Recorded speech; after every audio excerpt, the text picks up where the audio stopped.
Ang tunay na laro ay magsisimula pagkatapos ng 40. Mula pagkabata ay tinuruan ka ng kabaliktaran. Sinabihan ka ng totoong kasiyahan sa buhay na nabubuhay sa iyong 20s. Kasiyahan sa kolehiyo, unang pag-ibig, una mong trabaho, batang mukha, fit na katawan. At natrap ka ng paniniwalang iyon. Nagsimula kang isipin na magtatapos ang lahat pagkatapos ng 30. Na hindi ka na mapapansin ng mga kababaihan. Ang tagumpay ay titigil sa katok at ang mga pagkakataon ay matutuyo. Ngunit ang katotohanan ay ganap na naiiba. Ang totoong buhay ng isang tao ay nagsisimula pagkatapos ng 40. Bakit naman dahil ngayon ang iyong mga kulubot ay may dalang kwento? Ang iyong katahimikan ay may dalang lakas. Ang iyong presensya ay may bigat na nagpapabago sa kapaligiran ng anumang silid na iyong pupuntahan. Sa 20 mayroon kang enerhiya, ngunit walang direksyon. Sa 40, mayroon kang direksyon, karanasan, at hindi matitinag na pagtitiwala. Hindi ka na naghahanap ng pagpapatunay.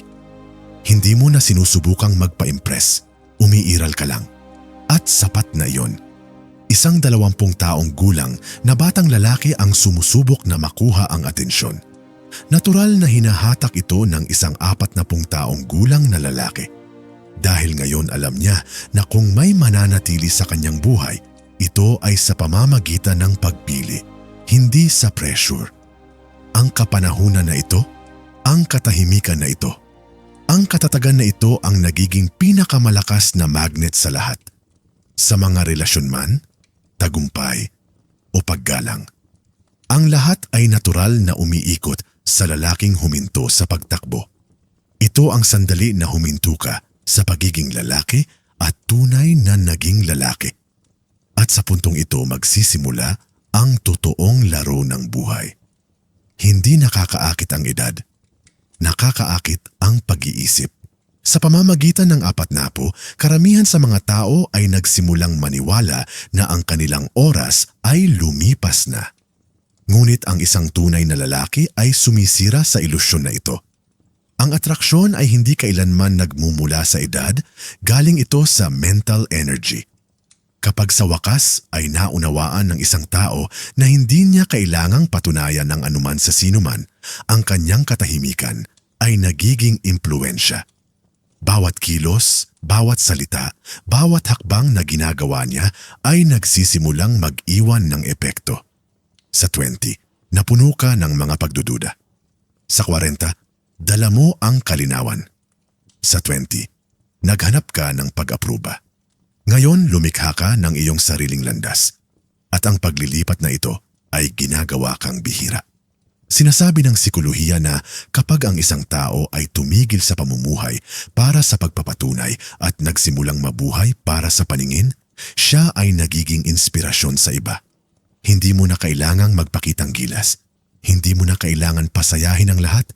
Kailangan mo lang maging tapat sa iyong sarili. Sa yugtong ito ng buhay, ang iyong kapanahunan ay nagiging iyong lagda. Ang iyong kalmado ay nagiging iyong magnet. Dahil ang tunay na lalaki ay ang hindi kontrolado ng kanyang emosyon, kundi ang kumokontrol sa kanila. Ito ay self-mastery. Ito ang tunay na pagkalalaki. Tandaan ito. Ang isang tao ay hindi ang isa na nagsasalita ng pinakamalakas siya, ang isa na ang katahimikan ay nagiging sagot. Kung nagpasya ka rin na huminto sa paghahanap ng pagpapatunay at magsimulang mamuhay ng may direksyon, ilike ang video na ito at magkomento. Nasa aking landas. Ang paninindigang ito ay gumising sa pagkalalaki sa loob mo. Napansin mo na ba kung bakit napakaraming kababaihan ang naakit sa mga lalaki sa edad na 40? Iba't ibang curiosity ang umusbong sa kanilang isipan kapag nakakita sila ng ganong lalaki. Ang kanyang alindog ay hindi nagmumula sa mamahaling pabango. Ito ay nagmumula sa kapanahunan. Isang batang lalaki na nasa 20 taong gulang ang nagsasalita upang mapabilib. Ngunit isang 40 taong gulang na lalaki ang nagsasalita ng may pag-unawa. At ang pagkakaibang iyon ay nagpapaakit sa kanya. Ang mga babae ay naakit sa mga lalaking gumagalaw ng mahinahon na hindi tumutugon sa lahat, na marunong makinig. Sinasabi ng sikolohiya na para sa isang babae, ang kalmadong pagtitiwala ay higit na kaakit-akit kaysa sa malakas na pangingibabaw. Ang mga kababaihan ay hindi naghahangad ng kaguluhan, naghahangad sila ng pare-pareho. Gusto nila ang isang taong mananatiling matatag kahit na sa mga bagyo, isang taong hindi itinatago ang kanyang mga kahinaan, ngunit alam kung paano ito ibahin ang anyo ng lakas. Ang isang lalaking tulad nito ay may dalang hindi nakikitang kalasag sa paligid niya. Ginagawa niyang emosyonal na ligtas ang isang babae. Ang pakiramdam ng kaligtasan na ito ay nagtatakda sa kanya bukod sa lahat. Hindi ito pangaakit. Ito ay enerhiya. Ang lakas na nagsasabing, I don't need to prove anything to you. My presence speaks for me. At mula rito, nagsisimula ang tunay na pagkahumaling. Hindi sa pamamagitan ng pagpapakita, kundi sa lalim. Tandaan, ang isang tao na naunawaan ang kanyang sariling buhay ay nagiging kahulugan sa buhay ng iba. May 3 gawin na hindi matatalo ang isang tao pagkatapos ng 40. Ang edad na ito ay ang punto ng pagbabago kung saan ang bata ay nagtatapos at ang pinuno ay bumangon. Ang buhay ay nagbibigay sa iyo ng 2 pagpipilian. Mabuhay sa panghihinayang o bumangon ng may disiplina at layunin at ipakita sa mundo kung sino ka talaga. Pagkatapos ng edad na ito, 3 gawi ang maaaring magbago ng isang tao mula sa karaniwan hanggang sa hindi pangkaraniwan. Ang una ay emosyonal na kontrol. Kanina, galit ang reaksyon mo. Ngayon tumugon ka ng may pag-unawa. Kanina, pinanghahawakan mo ang poot. Ngayon, hayaan mo na lang itong lumipas. Kanina, ang ego mo ang nagtulak sa'yo. Ngayon, ginagabayan ka ng iyong karunungan.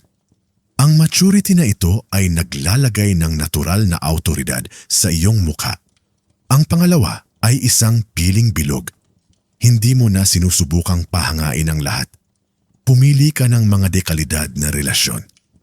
Ang isang maliit, tapat, mature na panloob na bilog ay nagiging iyong lakas. Kung mas tahimik ang bilog, mas malaki ang buhay. Ang pangatlo ay layunin muna. Mga distraction mamaya. Sa iyong 20s, nanaginip ka.